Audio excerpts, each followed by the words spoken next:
So, Brett, say a few words. Well, thank you, Olivia, for having us, and this is an amazing turnout. Man, I love coming to Main Street coffee shops, the whole night. Thank you, Carletta. I mean, this is huge. And Dane actually showed me earlier the Star Tribune report on Olivia, that was done about 2002, which was amazing to show how the power of the media can actually tell the story and get people really reconnected and really start to have all parts of our state understanding what our opportunities are. So we almost need to have, go back to the Star Tribune and say, remember when you guys did this? You may need to revisit it, 20 years later, how is Olivia doing after the report and the whole nine and everything else? So, again, my name is Brett Buckner. I'm the managing director for 1MN.org. Our responsibility is to look at the racial equity for the state of Minnesota. We do reports and activities, actually looking at all 87 counties. We believe strongly that when we all work together, we're just better. Minnesota has a grand opportunity to really lead the nation on how this thing called equity works. But now the great test, but it's before us. But with turnouts like this, in all parts of Minnesota, I think we can really make some major things happen. We're proud to be a partner with Growth and Justice, and again, my twin here. When we came together to discuss how this is going to truly impact communities, we start out with this one premise. What if we had a chance to restart Minnesota and really start to repackage it and start to put it together? Again, we had a lot of history that challenges us to do certain things because of our traditions and our lines and this and that and everything else. Well, we said, why don't we reimagine how this thing could really work? Because we are changing rapidly. The demographics very clearly show, as you know in Olivia, and Southwest Minnesota, that our demographics are changing. The technology is changing how we interact. Our business, our infrastructure, all these things are coming to a head. And the question is what are we going to do now? And are we going to be beholden to things that quite honestly hold us down, or are we going to really start to unpack and open up opportunities for everybody? And that's what we started it was like a jazz band, we just started a jazz group, we just started to riff on it. And so we've had some major things take place. We were just in Granite Falls last year to really kick this thing off. June of last year, we've been in a little bit of everywhere, and we're going to continue with your support to make this thing happen. We can create a stronger Minnesota together. Matter of fact, here's the thing. We must make a stronger Minnesota. That includes all and it will be somewhere about 5.7 million Minnesotans. And when we say Minnesotans, we come in all creeds, colors, sizes, everything. And that's our challenge, and that's our test, and that's why I'm really excited to be with you guys today, and looking forward to hearing more about where we're going to go next. Thank you, sir. Thank you. All right. So just to build on what Brett's saying, this started in June over there in Granite Falls. Am I pointing the right way? Yeah, okay. Yeah, right. I know my directions. Brett and I both believe that things are already happening and have been happening that we want to help showcase. And so to help us kind of get kicked off on that, I want to ask Carlotta Eichens to come up and tell a little bit about the story here, because this is a community building place. Hi. So there are the haves and the have-nots. And I was a have-not in 1972 when we moved to Olivia. My parents were divorced. I was the oldest of 5. And in 1972, if you were a divorced woman with 5 children, it wasn't a good thing to be. We weren't embraced by the community. It was the sign of the times. Fast forward to 1999. These were empty storefront buildings, this and the coffee shop. These 2 storefronts here had been empty for, I believe, over 25 years. They had served as storage units, broken windows, dead plants in the windows, blankets hanging to hide things. I was at a service camp with a bunch of kids a few blocks to the east of here. I don't know my directions real well. And we were painting a house, and there was an elderly gentleman walking by every day. And at the last day of camp, I told these kids who paid $200 to come to a week of camp through the Methodist Church Decision Hills camp, go tell that guy why you're here. You paid money to come and serve people. And so a few kids went and talked to him, and then I walked over towards the end of the conversation and explained a little more about helping people. There was flood cleanup, building wheelchair ramps, putting roofs on houses, different things like that. And the year before, when we had finished Storm Camp, it was called Service to Others in rural Minnesota, Storm Camp, probably 100 kids at this camp. A week after camp, a lady called me and said, I heard you help people. I have a garage that needs to be painted. And I said, the third week in July next year, during Storm Camp, we'll put you on our list. And I hung up and I thought, that is ridiculous. That this woman needed help, and there was only 1 week of the year that we were slated to help people. So that kind of churned in me for about a year. Every time I drive by these buildings, I would be drawn to them. And so as we're talking to this man, I started to elaborate on how I like to make ugly things pretty, fix up dilapidated buildings, kind of, make things better. I said, like those buildings on the highway, they're so ugly, and they have dead plants in the windows, and the windows are cracked. And he said, I own those buildings. That was a divine moment. And from that forward, I don't even know who was talking through me, but I said, would you consider donating those buildings to a nonprofit organization where we could serve the community, help the elderly, teach the kids how to do service projects and not just have their hand out, and be part of the community and build them into community members? Because at that time, the Hispanic kids in the community and the white kids in the community did not associate outside of the classroom, not even on the playground.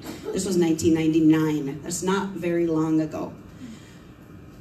So fast forward, we became a 501c3. I had a meeting at the Pizza Ranch I just said, dream with me. What do you think about this? Tons of people showed up, everyone was affirmative, and then some people came in that were not affirmative, did not want these buildings donated to what would be a nonprofit rather than a taxable business. A place on the highway where all these kids would be standing outside smoking cigarettes and throwing things at cars, and it would only last a year or two, and it would become dilapidated and a mess because people wouldn't keep it up. And so we got to prove them wrong, which was super cool. And it didn't take long, and these buildings have become a heartbeat of our community. I really believe that. It's a place of acceptance and inclusion. It doesn't matter who you are or where you come from. As these different colored kids started coming into the after-school program, 80 kids a day, there were the backlash comments. And it didn't take long before public humiliation really worked, because we would gather the kids around, and if someone said, you stink, well, then you had to say 3 affirmative comments to that person in front of the whole group, and they had to accept it by saying thank you. And it didn't take long, and these kids were equal outside of the building too. And then we saw parents start to get, the parent thing was a little tougher. The kids are a lot easier to combine, but it's been 20 years. It's really awesome to just watch how things happen. In these walls, there are 3 NA and AA meetings that support people in our community with addiction, in and out of treatment, jail. A lot of the kids that come to the after-school program are the kids of these people. We have 2 food programs. One is called Hope for Your City, where a lady drives to Wilmer 1 day a week. She gets all the recently outdated, overstocked food from different stores, brings it back for $2. People are lined up on the street to pick up a box of food for $2. Doesn't matter how much money you make. It's for anyone. It's just food that would be thrown in a dumpster if people didn't take it and use it. There's another commodities program that happens here one Tuesday a month where people come in and get the commodity cheese and rice and pasta and things like that. And that's more of an economic thing. Many community civic groups meet here, Bible studies, support groups. It's just a place of community and inclusion, and everyone's equal, and we try to help each other to the finish line instead of trip them before they get there. So in a nutshell, that's what we get to do every day, and serve coffee. So I could tell you so much more, and I know you don't have time, but I wrote 28 grants before we got one, because this was organized through all of our area churches. That was how we decided to put a board together. So there was adult and youth representation from 11 area churches in Bird Island, Olivia, Lake Lillian, our school district. And 28 grants. I'd never written one. Got lots of flowery letters back. The first grant we got, a lot of it was because we were faith-based, which made people think we were exclusive and only Christians could come here, which was exactly the opposite. We were inclusive. And so there was a lady named Judy who was in charge of grants at Southwest Initiative Foundation at the time. And she sat with me and listened to what I was trying to communicate in my grant and helped me tweak it a little bit. And Southwest Minnesota Foundation at that time was the first entity on board for us. They awarded us 3 consecutive years of a $25,000 grant. And because they believed in the CCOC, other people believed in the CCOC and decided, well, we know if they believe in it, they've already gone through it with a fine-tooth comb, and we can trust it too. And then more grants started coming in through Pact for Families and just different places. So grow where you're planted. Everyone's your neighbor. Be part of the solution. That's what I can tell you. So thanks for coming. You're also welcome here. Thank you.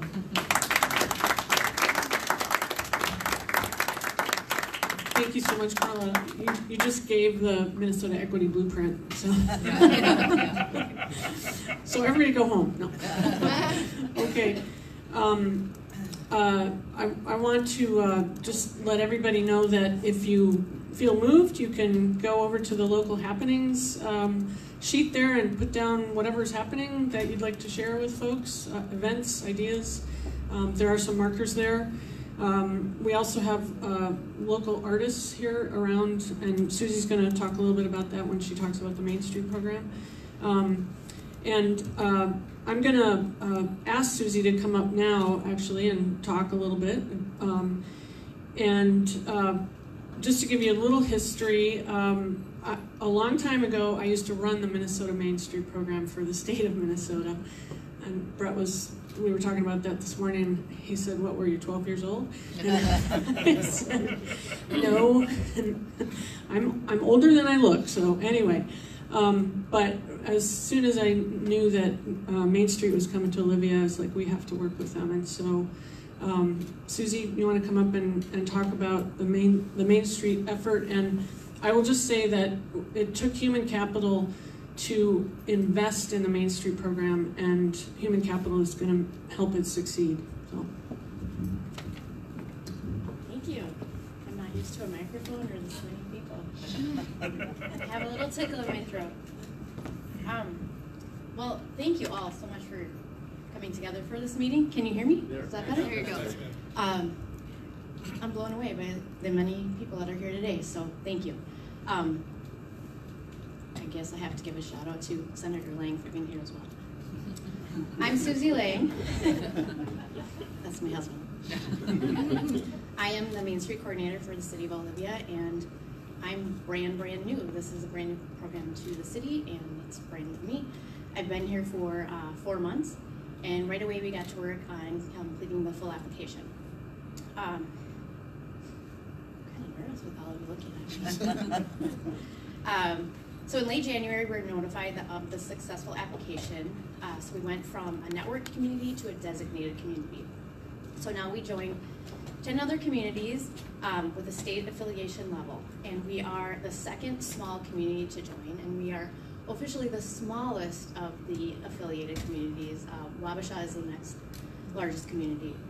The other cities that we have the privilege to work with and learn from include Faribault, Mankato, New Ulm, Northfield, Owatonna, Red Wing, Shakopee, Wabasha, Willmar, and Winona. Olivia is a little bit unique in the fact that the program is housed within the city. Some of them are nonprofit or through the chamber. The Willmar one is similar to us, where it's housed within the city. And they're located just 20 minutes north of us. So we're excited to work with them. You let me know. And then we also have to give a shout out to our neighbors to the east, Bird Island, who are a brand new network community with the Main Street program.